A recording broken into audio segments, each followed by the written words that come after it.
Hai, Assalamualaikum warahmatullahi taala wabarakatuh, dan salam sejahtera diucapkan kepada semua para ibu bapa, penjaga dan juga para pendengar yang mendengar ataupun yang menonton video ini. Okay, topik kita pada hari ini adalah isu tentang perlukah ibu bapa risau apabila menghantar anak-anak semula ke taska ataupun tadika. Seperti yang semua maklum, taska telah mula dibuka pada bulan Jun, iaitu pada bulan ini, dan insya-Allah tadika pula akan mula dibuka kepada ibu bapa ataupun masyarakat pada 1 Julai. Jadi banyaklah orang kata komen-komen atau feedback yang saya baca dari pihak ibu bapa, pihak penjaga ataupun pihak pengusaha serta guru-guru tadika taska sendiri. Okey, berbalik pada isu tadi, adakah selamat anak-anak ni dihantar?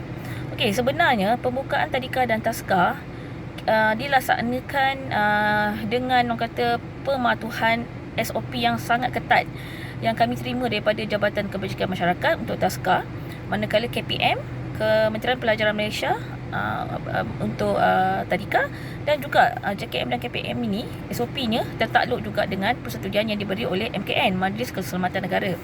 So orang kata boleh dikatakan SOP yang dikeluarkan ni memanglah sangat ketat dan sangat teliti ya. Selain daripada pematuhan SOP dari segi orang kata aktiviti yang dilaksanakan, pihak tadika taska juga mengeluarkan borang-borang yang perlu ibu bapa sign. Contohnya pada hari pertama di taska kami, pemberian SOP secara bertulis akan diberi kepada ibu bapa, dan ibu bapa perlu menandatangani satu borang, iaitu yang ditulis sebagai deklarasi ibu bapa. So ibu bapa mesti sign borang itu mengatakan yang mereka bersetuju untuk mematuhi garis panduan yang dinyatakan di dalam SOP semasa mereka menghantar anak mereka di taska.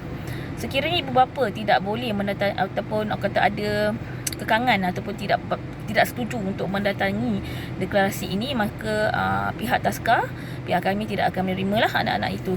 Sebab orang kata dengan wabak sekarang ni bukanlah orang kata satu benda yang remeh.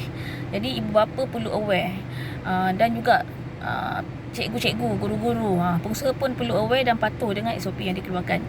Sebab apa yang kita buat ni bukanlah untuk keselamatan kanak-kanak saja, tetapi juga keselamatan guru-guru dan juga ibu bapa. COVID-19 ni dia tidak mengenal usia. Anak kecil ke, orang tua ke, orang dewasa ke, tak kisah apa pun status, apa pun pekerjaan, ianya orang kata mendatangkan risiko lah kepada kesihatan individu semua kan. Okey, seterusnya di dalam SOP ni ada perakuan kesihatan untuk guru-guru dan anak-anak. Tapi di taska kita tambah sikit lah, kita tambah dengan ada perakuan kesihatan ibu bapa dan juga penjaga. Okay, SOP yang dikeluarkan contohnya yang mana kami patuh adalah yang mana kami patuhi ini contoh kehadiran. Apabila anak-anak hadir ke taska, ada form, ada borang yang perlu diisi oleh ibu bapa, dan suhu badan ibu bapa berserta anak, bukan anak saja tapi ibu bapa juga akan diukur. Jadi kita nak memastikan orang kata apabila sampai ke taska tu, dua-dua pihak sihat. Selain itu ingin juga saya maklumkan, cikgu-cikgu ni pun, guru-guru yang bertugas, mereka akan diambil suhu badan 2 kali sehari, iaitu semasa datang dan juga semasa balik. Okay, jadi maknanya kita mesti pastikan taska ataupun tadika kita berada dalam persekitaran yang selamat.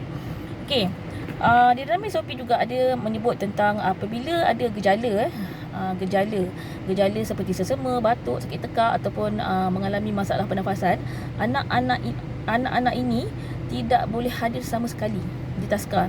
Begitu juga apabila suhu badan mereka melebihi 37.5 darjah Celsius.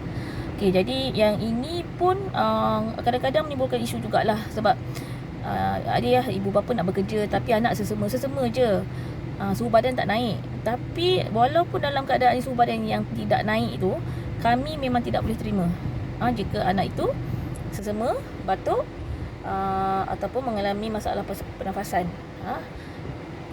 Yang itu yang perlu ibu bapa dan juga para guru aware. Dan kami juga dinasihatkan sebenarnya untuk bertegas dalam isu macam ni lah. Anak batuk je tapi tak demam, takkan tak boleh hantar teacher. So memang tak boleh hantar. Sebab dalam keadaan yang macam ni, kita orang kata, kita bukan hanya menjaga kebajikan seorang ataupun dua pelajar, tetapi kepada semua anak-anak taskar yang dihantar. Jadi kami sebagai pelaksana SOP perlu, orang kata, terpaksalah menidakkan hak untuk anak-anak yang mengalami gejala ataupun suhu badannya lebih daripada 37.5 ke atas untuk hadir ke taskar. Okey, kemudiannya ada beberapa lagi macam contoh ada SOP untuk mandi Kita tak boleh mandi 2-3 orang sekali. This time mesti mandi one by one. Seorang demi seorang akan mandi. Begitu juga dengan tukar baju, seorang demi seorang. Dia tidak boleh secara berkumpulan walaupun kumpulan yang kecil. Okey, seterusnya SOP aktiviti. Okey, bagaimana kita melaksanakan aktiviti? Contoh macam bermain toys. Macam mana? Selama ni kita duduk ramai-ramai, kita letak toys kat tengah so everyone can play with the toys. Tapi this time tak boleh. Setiap seorang, macam kalau di taskar saya lah, di taskar kami menyediakan basket, bakul. Macam bakul lah. So semua budak, setiap budak akan dapat satu bakul. So dalam bakul tu akan diletakkan toys. So tak adalah orang kata kita dapat mengurangkan physical touch. Sentuhan fizikal tu kita boleh kurangkan apabila kita melaksanakan pemberian toys melalui bakul, dan bakul tu ditulis nama. Dan setiap hari bakul-bakul itu akan dibersihkan dan juga didisinfeksi. Okey, berkaitan dengan sanitasi dan disinfeksi, pihak ibu bapa ataupun guru, sebenarnya lebih kepada guru lah, sebab yang akan sanitize dan disinfeksi itu adalah tugas guru. Sanitasi ni adalah proses pembersihan. Contoh kalau kita nampak steering kita, kereta kita sapu kan, kita bersihkan dengan air ataupun sapu biasa ataupun just guna wipe tissue. Disinfeksi ni kita membunuh kuman pada steering ni contoh. So untuk membuat larutan disinfeksi ni ada diberi panduan dalam SOP dan juga di dalam dalam garis panduan penyebaran penyakit wabak yang dikeluarkan oleh Kementerian Kesihatan Malaysia. So ada cara kita untuk membuat larutan disinfeksi, dan sekarang ni sebenarnya banyak di pasar raya juga menjual larutan disinfeksi untuk membunuh bakteria. Antara SOP lain yang kami laksanakan adalah SOP semasa pulang, anak-anak pulang, semasa anak tidur dan juga semasa anak makan. Okey, makan. Macam mana mereka makan? Okey, ada kalau mengikut SOP, di mana mereka makan, di situ mereka belajar. Okey, tapi disebabkan di taskar kami mempunyai kantin, jadi penggiliran makan di kantin tu akan dijadualkan. Macam apa yang kami buat, ada 2 group. So first group akan breakfast pada pukul 9 sampai 9.30. So another group dia akan breakfast pada pukul 9.45 dan sehinggalah 10 suku. Jadi setiap contoh antara waktu tadi, senggang waktu kumpulan A dengan kumpulan B makan tadi, meja dan kerusi mestilah juga bersih dan disinfeksi. Dan juga berlaku social distancing, penjarakan sosial, di mana ada kawasan meja yang ditanda X, di mana anak tidak boleh makan di situ. Okay, macam ni kita tengok dekat pasar raya ataupun dekat restoran yang kita selalu pergi makan kan, dia ada letak X. So X tu kita tak boleh nak duduk ataupun kita makan di situ. Okey, antara juga SOP yang kami laksanakan adalah latihan kepada guru. Okey, dalam SOP dimaklumkan pengusaha-pengusaha tadika taskar ni mesti memberi latihan kepada guru supaya mereka patuh dan mereka faham bagaimana nak melaksanakan SOP. Dan pemantauan juga akan dilakukan bagi memastikan guru-guru ni patuhlah mengikut apa yang kita telah bincang, yang kita telah beri taklimat. Okey, saya rasa itu saja daripada saya buat setakat ini. InsyaAllah nanti kita akan bincangkan lagi isu-isu tentang pembukaan tadika taskar, yang mana sekarang ni sangat panas lah, hot topic. Okey. Dan juga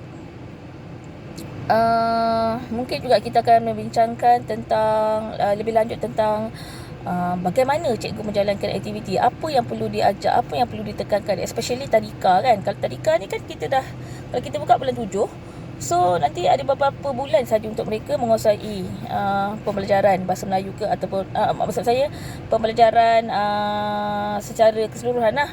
Sebab kita telah terbuang masa selama 3 bulan. So insyaAllah stay tune dengan saya akan sampaikan segala info yang yang kata yang harapnya dapat mendatangkan manfaat kepada semua. Okey, itu saja. Assalamualaikum.